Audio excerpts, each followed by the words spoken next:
उद्यापासून हिवाळी अधिवेशन सुरू होत आहे, पण विधान भवनामध्ये एकच राष्ट्रवादीचं कार्यालय आहे. दोन्ही जे गट आहे ते कुठे बसणार आता?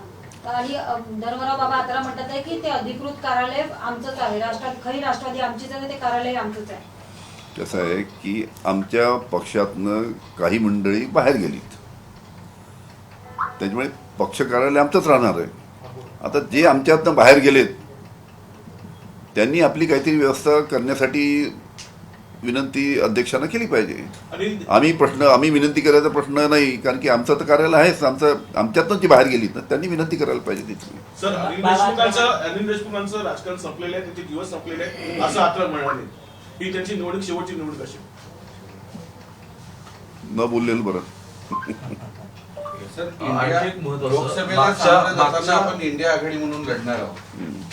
नागपूरचं अधिवेशन होतं, या अधिवेशनानंतर लोकसभेची पूर्ण राज्यभर धूमधाम तयारी सुरू होणार आहे. राष्ट्रवादी आपला 12 डिसेंबरचा मोर्चा काढत आहे, त्यासाठी लोकांना निमंत्रित करतात पूर्ण इंडिया आघाडीला. काँग्रेस 11 तारखेला स्वतःचा मोर्चा काढत आहे.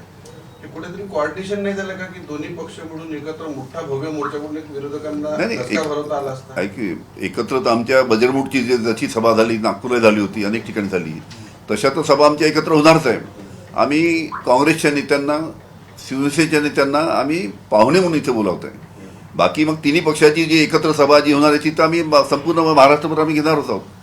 त्याचं आयोजन आमचं ठरलेलं आहे. एक महत्वाचं, मागचं अधिवेशन हे अजित पवार सत्तेत सामील झाल्यानंतरचं पहिलं अधिवेशन होतं. त्यामुळे राष्ट्रवादीच्या आमदारांनी त्या अधिवेशनाला खूप कमी उपस्थिती लावली होती. काही आमदार यायचे, काही जायचे, कारण कोणाला डिस्क्लोज करायचं नव्हतं की नक्की कोण कोणासोबत आहे. यावेळीची परिस्थिती काय असेल? आणि दुसरं महत्वाचं, तुमच्याकडून सुद्धा व्हीप जारी झालेला नव्हता, तो व्हीप यंदा लागेल का? पहिली गोष्ट अशी आहे की जे अजित पवार बरोबर जे आमदार गेलेत ते अजूनही द्विधा मनस्थितीत आहे. त्यातले अनेक आमदार आमच्या संपर्कात आहे, माननीय पवारसाहेबांच्या संपर्कात आहे, जयंत पाटलीच्या संपर्कात आहे, आमच्या संपर्कात आहे. आता त्यांचं एकच म्हणणं आहे की जेवढी जास्तीत जास्त कामं काढता येईल सरकारकडनं मतदारसंघासाठी तेवढी काढून घ्या. आणि त्याच्यानंतर अनेक आमदार घर वापसी त्यांची होणार आहे. हे 100% यामध्ये आपल्याला दिसेल की पुढील काळामध्ये अनेक आमदारांची घर वापसी झालेली दिसेल. तुम्हाला पहा, मोठा आकडा आहे तो. निवडणुकीच्या आधी, विधानसभेच्या निवडणुकीच्या आधी घर वापसी होईल का? विधानसभेच्या निवडणुकीच्या आधीच घर वापसी होईल.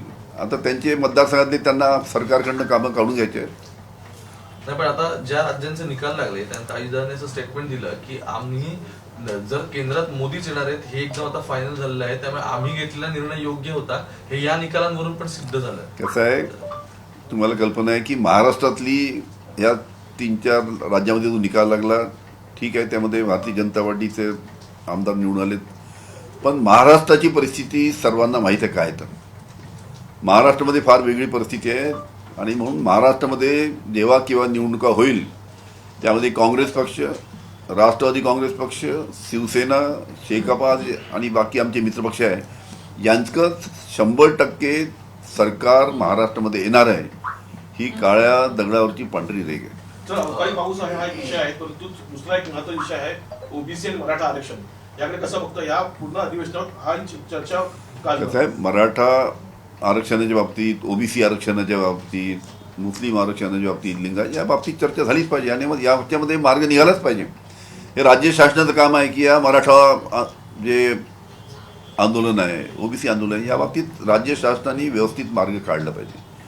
फडणवीसांनी मागणी केली होती ज्यावेळी ते विरोधी पक्ष नेते होते की सर्व निर्णय हे राज्याच्या अखत्यारीत आहेत. मग आज फडणवीस यू टर्न का घेत आहेत?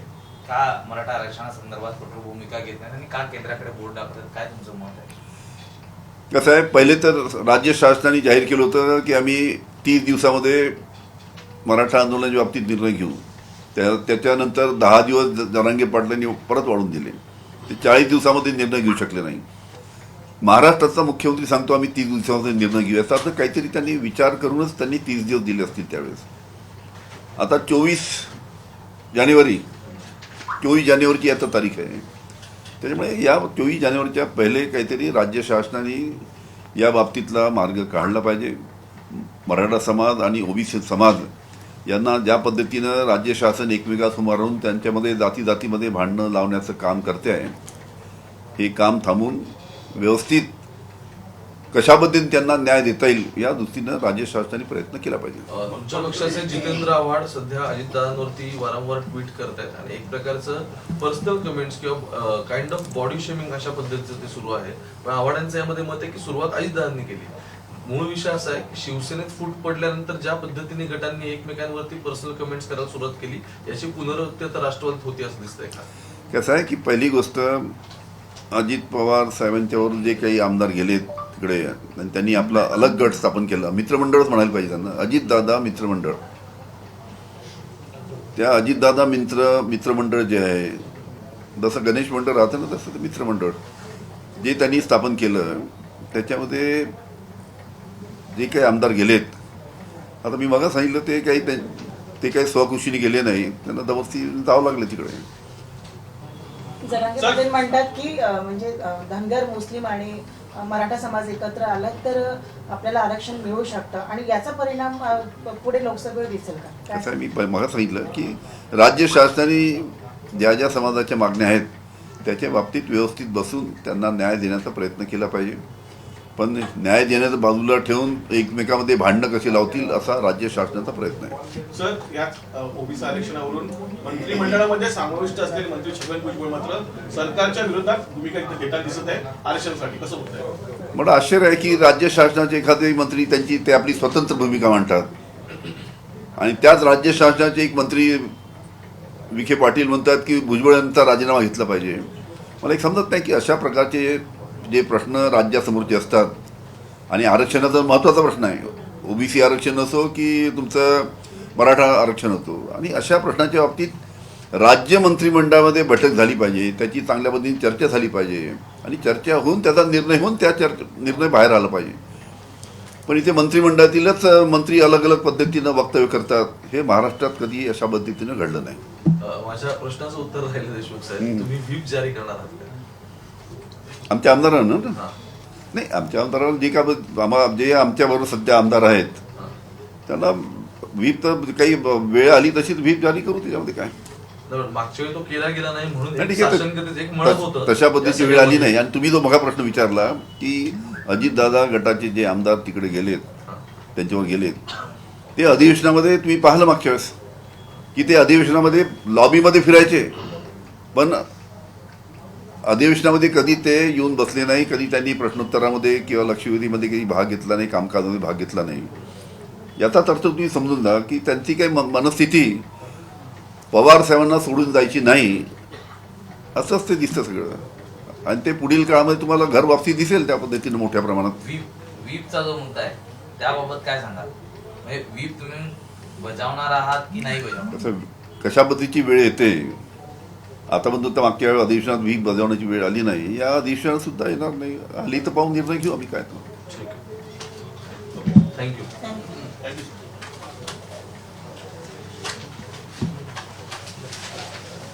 धन्यवाद.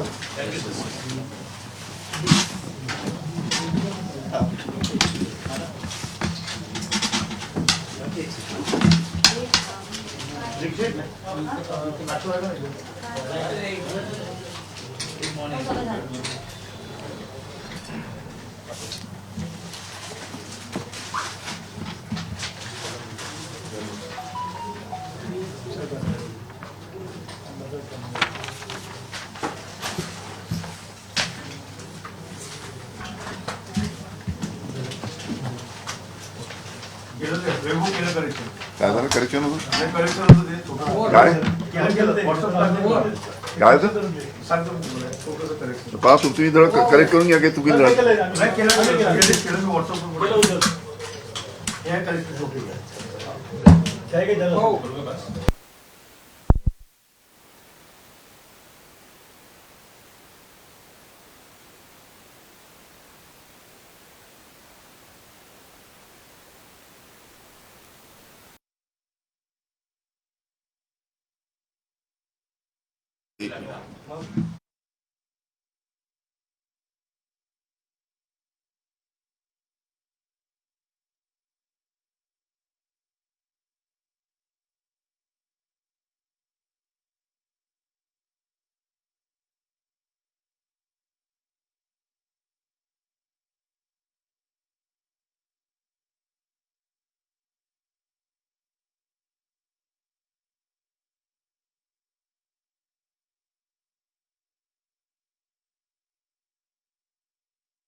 बस सुरू. नाही नाही तू बस. बसता ना? नाही, नाही, बस. इकडे ये की. हा, सर, रोल. 12 डिसेंबरला माननीय शरद पवार साहेब नागपूरला येणार आहे आणि नागपूरच्या 0 माईल इथे दुपारी 2 वाजता पवार साहेबांची सभा आहे आणि त्या सभेमध्ये आमच्या राष्ट्रवादी काँग्रेस पक्षाचे आमदार रोहित पवार यांनी जी 800 किलोमीटरची संघर्ष यात्रा काढलेली आहे त्या संघर्ष यात्रेचा समारोप त्या कार्यक्रमामध्ये होणार आहे. या कार्यक्रमाला आम्ही माननीय उद्धवजी ठाकरे यांना निमंत्रण दिलं आहे, ते येणार आहेत. आमच्या मित्रपक्षाचे काँग्रेसच्या माध्यमातून राज्याच्या बाहेरचे माननीय दिग्विजय सिंगजी येणार आहेत. राज्यातील जे काँग्रेसचे नेते आहेत त्यामध्ये पक्षाचे अध्यक्ष नाना भाऊ, त्याचबरोबर विरोधी पक्षनेते विजय वडेट्टीवार, पृथ्वीराजजी चव्हाण, अशोक चव्हाण, त्याचबरोबर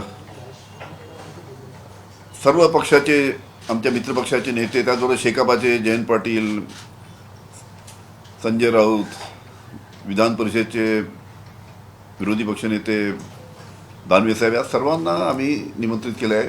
पण उद्धव ठाकरे आणि दिग्विजय सिंग यांचं कन्फर्मेशन आलं आहे आणि बाकी नेत्यांना आज उद्या आम्ही त्यांना सर्वांना निमंत्रण देणार आहे, जेणेकरून सर्व मित्रपक्षाचे सर्व नेते आणि त्यामध्ये मित्रपक्षाचे आमदारांना सुद्धा आम्ही निमंत्रित करणार आहे. जे सध्या राज्यासमोर प्रश्न आहेत, खास करून अवकाळी पावसाच्या बाबतीत, अवकाळी पावसाचे लवकरात लवकर पंचनामे झाले पाहिजे, त्यांना लवकरात लवकर मदत झाली पाहिजे. पण अडचण अशी आहे की मागच्या 7-8 महिन्यापूर्वीच काही ठिकाणी अतिवृष्टी झाली होती, त्याचे पंचनामे सुद्धा अनेक जिल्ह्यामध्ये झाले होते. पण त्या बाबतीत सुद्धा आतापर्यंत शेतकऱ्यांना त्या जिल्हाधिकाऱ्यांनी शासनाकडे मोबदल्यासाठी विनंती करून सुद्धा अनेक जिल्ह्यामध्ये अजून सुद्धा मोबदला त्याचा मिळाला नाही. त्याच्यामुळे शेतकऱ्यांना अशी धास्ती आहे की आता जो अवकाळी पाऊस झाला याचे पंचनामे होतील, कलेक्टरचा रिपोर्ट शासनाकडे जाईल, पण त्याचे तरी पैसे मिळतील का, अशा प्रकारची धास्ती शेतकऱ्यांमध्ये आहे. त्याचबरोबर कापसाच्या भावाचा प्रश्न आहे. यावर्षी कापसाचे भाव मागच्या वर्षीपेक्षा सुद्धा कमी आहे. आमचं जेव्हा सरकार होतं त्यावेळेस आम्ही 13,000 13,500 रुपयापर्यंत कापसाला भाव दिला होता 2 वर्षापूर्वी. पण या सरकारने मागच्या वर्षी सुद्धा कापसाला भाव दिला नाही आणि यावर्षी तर मागच्या वर्षीपेक्षा सुद्धा वाईट परिस्थिती कापसाची आहे. मधात 6,800 पर्यंत भाव आले होते. त्याच्यामुळे या बाबतीत सुद्धा राज्य शासनाने कापूस उत्पादक शेतकऱ्याला त्यांना चांगल्या पद्धतीने कापसाला भाव दिला पाहिजे. सोयाबीनला भाव नाही आहे. कापसाला आमची मागणी आहे की कापसाला 14,000 रुपये आणि सोयाबीनला 8,000 रुपये भाव दिला पाहिजे. मी 10 वर्षापूर्वीची तुम्हाला आठवण करून देतो. 10 वर्षापूर्वी 2013ला देवेंद्र फडणवीस, त्यावेळेचे विरोधी पक्षनेते, आणि पाशा पटेल जे आता कृषी मूल्य आयोगाचे अध्यक्ष आहेत, यांनी शेतकरी दिंडी काढली होती आणि त्या शेतकरी दिंडीमध्ये आमचं सरकार असताना आम्हाला मागणी केली होती 10 वर्षापूर्वी की सोयाबीनला 6,000 रुपये भाव द्या. आता 10 वर्षानंतर 6चे आम्ही राज्य शासन सांगतो की कमीत कमी 8,000 रुपये भाव द्या. त्यांनी जी मागणी केली त्यांनी तर मुख्यमंत्री झाल्यानंतरही पूर्ण केली नाही. अशा प्रकारचे जे अनेक प्रश्न आहे, कंत्राटी भरतीचा प्रश्न आहे, शाळा दत्तक घेण्याचा प्रश्न आहे, पीक विम्याच्या बाबतीत अनेक जिल्ह्यामध्ये नाराजी. मी आज या 12 डिसेंबरच्या कार्यक्रमानिमित्तानं सर्व जिल्ह्यामध्ये जाऊन आलो. तिथे शेतकऱ्यांशी चर्चा केली, त्यांच्या शेतामध्ये जाऊन आलो, त्यांची संपूर्ण परिस्थिती पाहिली. पीक विम्याच्या बाबतीत प्रचंड नाराजी शेतकऱ्यांची आहे. अशा प्रकारचे अनेक प्रश्न घेऊन आम्ही या मोर्चाचं आयोजन त्या ठिकाणी केलेलं आहे. ही सभा झाल्यानंतर आम्ही आमचं आमच्या पक्षातर्फे त्यानिमित्तानं राज्य शासनाला जाऊन त्या पद्धतीचे निवेदन देऊ आणि जे काही महाराष्ट्रासमोर जे ज्वलंत प्रश्न आहेत त्या बाबतीत या झोपलेल्या सरकारला जागं करण्याचं काम त्यानिमित्तानं या 12 तारखेच्या आमच्या या मोर्चाने होणार आहे आणि त्या पद्धतीने या सर्व कामासाठी आमचा पाठपुरावा राहील. विधानसभेमध्ये सुद्धा हे प्रश्न आम्ही सातत्याने त्या निमित्तानं विचारू. 12 तारखेला सभा आहे आणि मोर्चा म्हणजे ती रोहित पवार यांचा जो संघर्ष यात्रेचा मोर्चा तो येणार तिथे त्यांचा समारोप होणार, तिथे सभा होणार आणि निवेदन घेऊन आम्ही मग शेवटी इंडिया आघाडीचे लोक सहभागी होणार आहेत म्हटलं तुम्ही. त्याच्यामध्ये काँग्रेस, राष्ट्रवादी आणि शिवसेना आणि जयंत पाटील मित्रपक्षाचे आमचे जे आहेत शेकापाचे. उद्धव ठाकरेजी बोललो त्यांनी होकार दिलाय, दिग्विजय सिंगजी बोललो त्यांनी होकार दिलाय. आज उद्या मी जे आपले राज्याचे नेते आहेत काँग्रेसचे आणि शिवसेनेचे यांचे जे संजय राऊतची सुद्धा बोललो, काँग्रेसच्या राज्याच्या नेत्याशी आज उद्या मी बोलेल. महाविकास आघाडीच्या राहुल गांधींच्या संदर्भात काही निरोप आलाय का? काय म्हटलं? राहुल गांधी या यात्रेला समोर उपस्थित राहण्याची शक्यता होती? नाही, राहुल गांधीशी म्हणजे आम्ही दिग्विजय सिंगला निमंत्रण दिलं होतं. त्यांनी कालच मला त्यांचा फोन आला की ते येणार आहे आणि उद्धवजीचं माझं काल बोलणं झालं. ते सुद्धा 12 डिसेंबरच्या या आमच्या जी यात्रा आहे संघर्ष यात्रेच्या समारोपीय कार्यक्रमाला येणार आहे. वज्रमुठ सभा संपूर्ण आघाडीच्या मागे पडल्या, त्यानंतर आता तुमचा हा खरंतर एका पक्षाचा स्पेसिफिक कार्यक्रम होता, त्यासाठी सगळे नेते एकत्रित येत आहेत. या सगळ्याचे पॉलिटिकल गेन्स तुम्ही नक्की कसे बघता? कसं आहे की काँग्रेस पक्ष असो, राष्ट्रवादी पक्ष असो, शिवसेना असो, शेकापा असो, हे सर्व पक्षाच्या माध्यमातून जे काही आज राज्यासमोरचे प्रश्न आहे ते प्रश्न त्यानिमित्तानं जे नागपूर येथे अधिवेशन उद्यापासून चालू होणार आहे त्या अधिवेशनासमोर या सरकारसमोर मांडावे या दृष्टीने आमचा प्रयत्न आहे. आणि अशा अनेक प्रश्नासाठी महाराष्ट्राच्या समोरच्या ही संघर्ष यात्रा जी निघाली आहे ही जवळजवळ 800 किलोमीटर चालून त्यानिमित्तानं नागपूरला येते आहे. त्याचा समारोप सुद्धा त्या ठिकाणी होणार आहे. देश विदेशातील प्रत्येक घडामोडींचे लाईव्ह अपडेट मिळवण्यासाठी आता साम टीव्हीच्या सर्व सोशल मीडिया प्लॅटफॉर्मला लाईक, फॉलो आणि सबस्क्राईब करा. तसंच सर्व नोटिफिकेशनसाठी बेल आयकॉन प्रेस करायला विसरू नका.